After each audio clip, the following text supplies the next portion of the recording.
तर लहान मुलांना पावसाळ्यात होणारे व्हायरल इन्फेक्शन जसं की सर्दी, कफ, खोकला त्यांच्यासाठी उपयुक्त असं घरगुती उपाय मी तुम्हाला सांगणार आहे. तर व्हिडिओला शेवटपर्यंत नक्की बघा.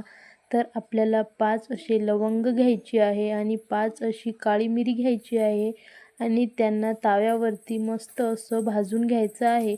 जोपर्यंत धूर निघत नाही तोपर्यंत आपल्याला त्यांना भाजून घ्यायचं आहे. तर इथे आपली काळी मिरी आणि लवंग भाजून तयार झालेली आहे.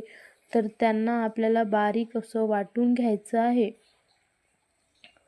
तर इथे 1 चम्मच आपल्याला मध घ्यायचा आहे आणि काळी मिरी आणि लवंग अशी वाटलेली आपल्याला 1 चम्मच त्यात मिक्स करायची आहे आणि मस्त अशी मिक्स करून आपल्याला मुलांना खायला द्यायची आहे.